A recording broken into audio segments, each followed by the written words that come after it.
पाटिल और आप सबका स्वागत है 9th की mathematics class NI3 maths education में।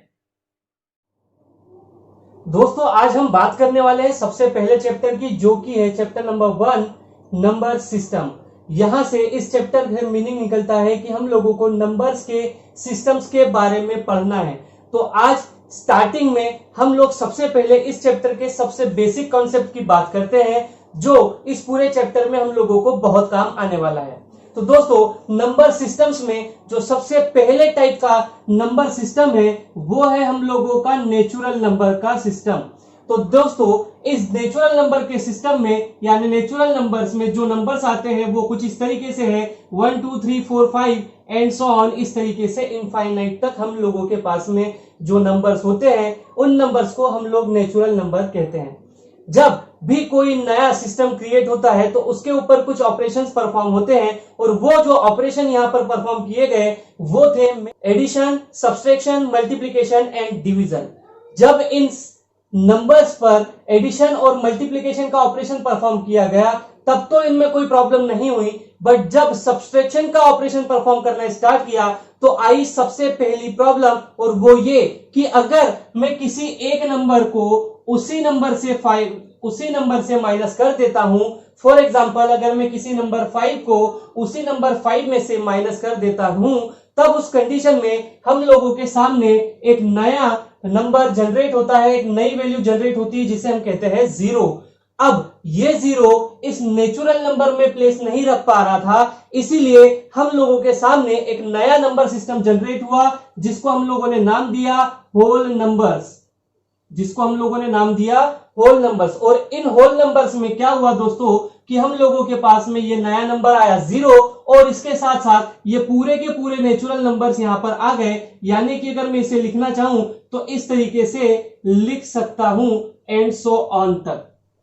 यहां से हम लोगों को एक चीज समझ में आती है, वो ये कि मैं हर नेचुरल नंबर को होल नंबर कह सकता हूं। क्यों? क्योंकि पूरे के पूरे नेचुरल नंबर जो है मेरे वो इस होल नंबर में रहते हैं, बट मैं हर होल नंबर को नेचुरल नंबर नहीं कह सकता। क्यों? क्योंकि होल नंबर्स में नेचुरल नंबर के अलावा एक और नंबर है जो कि है 0।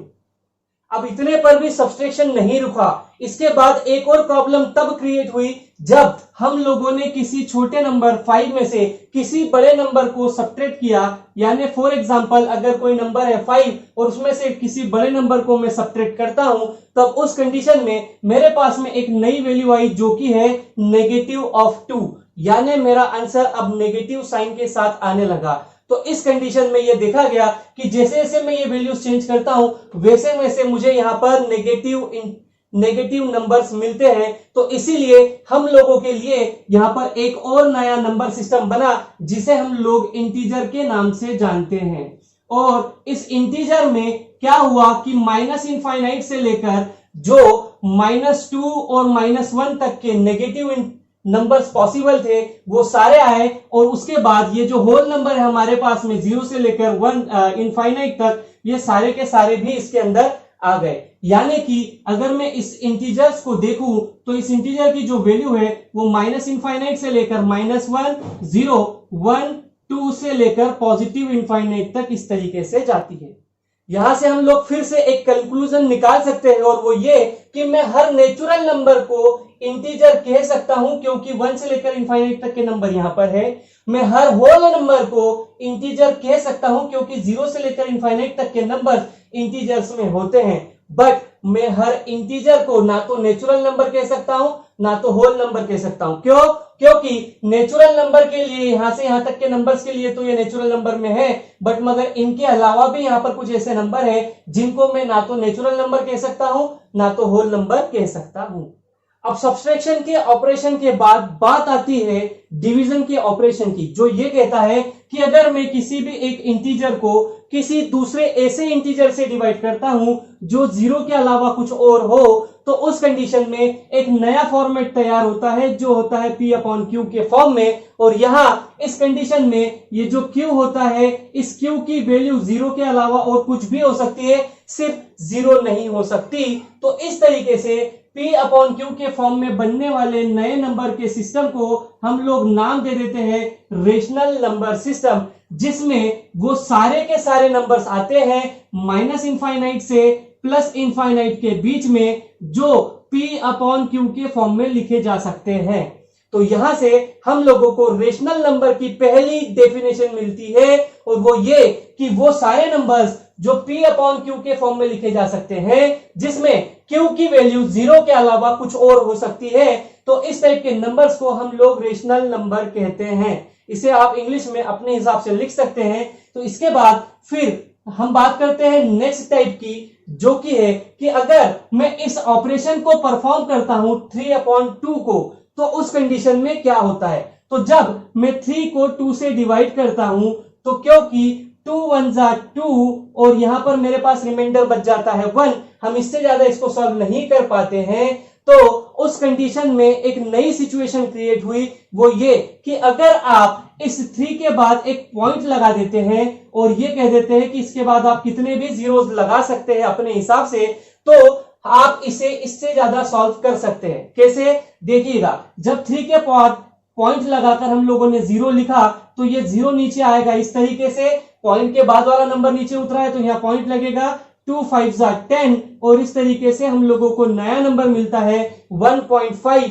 तो हम लोगों को इस सिचुएशन में नया नंबर सिस्टम मिलता है, जो कि है डेसिमल नंबर सिस्टम, जो कि है डेसिमल नंबर सिस्टम। अब ये डेसिमल नंबर सिस्टम 2 टाइप के होते हैं। पहला जो हम लोगों ने देखा इस तरीके का, और जो दूसरा है हम देख रहे हैं कि अगर मैं किसी नंबर 5 को डिवाइड करता हूं 3 से, तो उस कंडीशन में क्या होता है। देखिएगा, 3 1 3 बचता है मेरे पास में 2, मैं एक पॉइंट लगाता हूं, 0 आता है, ये 0 नीचे लिखते हैं, ये पॉइंट लग जाता है, 3 6 18, फिर से मेरे पास रिमाइंडर 2 आ जाता है, मैं फिर से 0 लिखकर यहां पर 0 लेता हूं, फिर से 6 18, फिर से बच जाता है 2। तो अब ये जो सिचुएशन है ये कभी नहीं रुकने वाली, इसलिए उसने ये कहा कि आप यहां पर बार लगा दीजिए, यानी कि 6 6 6 6 6 रिपीट होते जाएगा, या फिर आप बार अगर नहीं लगाना चाहते तो इसको इस तरीके से एंड ऑन करके लिख दीजिए। तो यहां से हम लोगों को एक और नया डेसिमल एक्सपांशन मिला है। किस टाइप का, वो है जो कभी टर्मिनेट नहीं हो रहा है, इस टाइप का। तो इससे हमको यह समझ में आता है कि पहली चीज, डेसिमल का एक्सपांशन जो है वो 2 टाइप से हो सकता है। पहला टर्मिनेटिंग डेसिमल एक्सपांशन, दूसरा नॉन टर्मिनेटिंग डेसिमल एक्सपांशन। अब ध्यान से देखिएगा, टर्मिनेटिंग कहां से आया था, टर्मिनेटिंग आया था 3/2 को सॉल्व करने से, यानी P अपॉन Q फॉर्म से ही। तो इसीलिए मैं इसको फिर भी रेशनल ही बोल सकता हूं। अब वैसे ही नॉन टर्मिनेटिंग कहां से आया, तो ये नॉन टर्मिनेटिंग में भी एक और प्रॉपर्टी इसके अंदर है, वो है रिपीटिंग की, यानी कि कोई एक पर्टिकुलर नंबर्स की एक साइकिल है जो बार बार रिपीट हो रही है। देखिएगा 1.6666 इस तरीके से ये चलते जाएगा। तो क्योंकि ना तो ये कहीं पर टर्मिनेट हो रहा है और ये बार बार इसके अंदर जो डिजिट्स है वो रिपीट होते जा रहे हैं, इसीलिए इस टाइप के नंबर सिस्टम को नाम दिया non terminating repeating decimal expansion, non terminating repeating decimal expansion. अब क्योंकि ये जो non terminating repeating decimal expansion है वो फिर से डिवीजन करके आया हुआ है, यानी कि 5/3 को सॉल्व करने के बाद आया हुआ है, और 5/3 का नंबर का मतलब होता है रेशनल नंबर। इसीलिए मैं नॉन टर्मिनेटिंग रिपीटिंग टाइप के नंबर्स को भी रेशनल नंबर कह सकता हूं। अब डिवीजन के बाद एक और नया ऑपरेशन हम लोगों के साथ में जुड़ा, जो कि है स्क्वायर रूट का ऑपरेशन। तो जब दोस्तों स्क्वायर रूट का ऑपरेशन किया जाता है, तब उस कंडीशन में अगर मैं किसी नंबर का स्क्वायर रूट निकाल रहा हूं और वो नंबर अगर एक परफेक्ट स्क्वायर नंबर है, जैसे फॉर एग्जांपल अगर मैं बात करता हूं 4 के स्क्वायर रूट की, तो क्योंकि 4 का स्क्वायर रूट का आंसर होता है या तो प्लस का या तो माइनस का 2, तो क्योंकि ये 2 एक फिक्स नंबर है और अब मैं इसे वापस से 2/1 के फॉर्म में लिख सकता हूं, तो इसीलिए यहां से एक और हम लोगों को कंडीशन समझ में आती है, वो ये कि square root of 4 is equal to 2 होता है। तो अगर अंडर रूट के अंदर कोई भी परफेक्ट स्क्वायर नंबर लिखा जाता है तो उस कंडीशन में वो नंबर रेशनल नंबर के फॉर्म में कन्वर्ट हो जाता है। अगर वही मैं किसी स्क्वायर रूट के अंदर कोई नॉन परफेक्ट स्क्वायर नंबर लेकर चलता हूं, तो इसको जब हम लोग लॉग डिवीजन की हेल्प से सॉल्व करते हैं तो जो आंसर आता है वो आता है 1.4142 एंड सो ऑन। और इस तरीके से ये जो डिवीजन का लॉन्ग डिवीजन का पैटर्न है ये कहीं पर भी नहीं रुकता और कभी भी रिपीट नहीं होता। इसलिए एक और नया डेसिमल एक्सपेंशन हम लोगों को मिलता है और वो जो डेसिमल एक्सपेंशन होता है वो होता है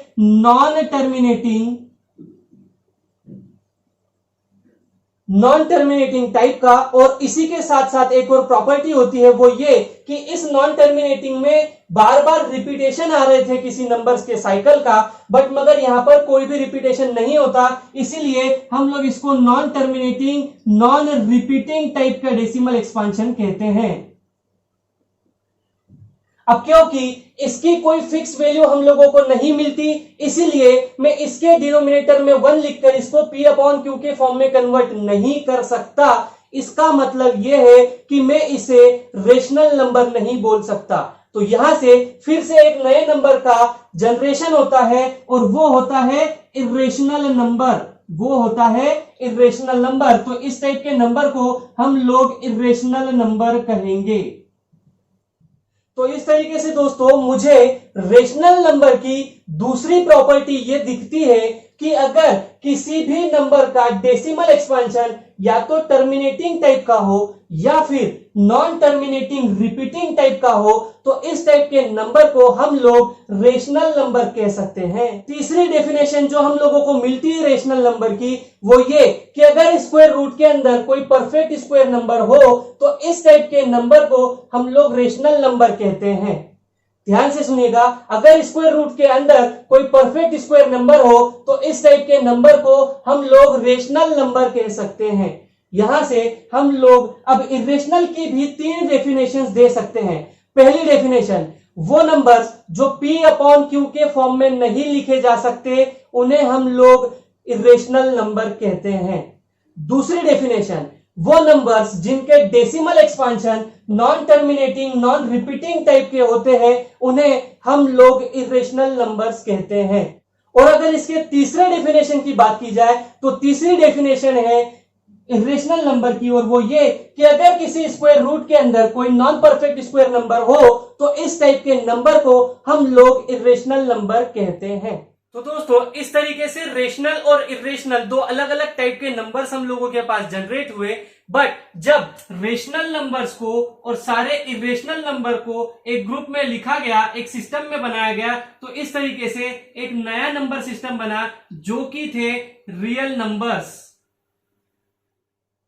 तो दोस्तों इस तरीके से डेसिमल के हम लोगों को 2 पार्ट मिलते हैं, जो कि पहला है टर्मिनेटिंग टाइप का डेसिमल एक्सपेंशन, दूसरा है नॉन टर्मिनेटिंग टाइप का डेसिमल एक्सपेंशन। इस नॉन टर्मिनेटिंग में भी हम लोगों को फिर से 2 अलग अलग पार्ट देखने को मिले, जो कि जिसमें पहला पार्ट है नॉन टर्मिनेटिंग रिपीटिंग टाइप का डेसिमल एक्सपेंशन और जो दूसरा पार्ट है वो है non terminating non repeating type का डेसिमल एक्सपेंशन। अब जब इस डेसिमल एक्सपेंशन से हम लोग ये पता करना चाहते हैं कि कौन सा रेशनल है और कौन सा इरेशनल है, तो हम लोगों को बहुत अच्छे से पता है कि क्योंकि ये जो नंबर है ये नंबर p/q के फॉर्म से जनरेट हुआ है, इसीलिए इसे मैं कह सकता हूं रेशनल नंबर। अब क्योंकि ये नॉन टर्मिनेटिंग रिपीटिंग टाइप का जो नंबर है ये भी p/q के फॉर्म से ही जनरेट हुआ है, इसीलिए मैं इसे भी कह सकता हूं रेशनल नंबर्स। और क्योंकि ये जो नंबर है वो स्क्वायर रूट करके लाया गया है और इसे मैं किसी भी कंडीशंस में p/q के फॉर्म में नहीं कन्वर्ट कर सकता, इसीलिए मैं इसे कहता हूं इरेशनल नंबर।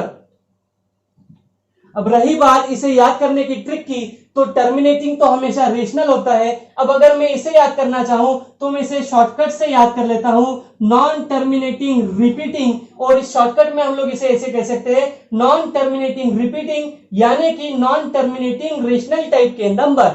और जब इसकी बात करें तो इसे मैं शॉर्टकट में लिख सकता हूं NTNR, यानी कि नॉन टर्मिनेटिंग नॉन रिपीटिंग। तो उसे याद करने के लिए ट्रिक वाइज अगर हम याद रखना चाहे तो कह सकते हैं non terminating non rational numbers, यानी कि इरेशनल नंबर्स। दोस्तों इसकी एक्सरसाइज को सॉल्व करेंगे हम लोग आने वाले वीडियो में। तो चलिए मिलते हैं अगले वीडियो में, तब तक के लिए नमस्कार।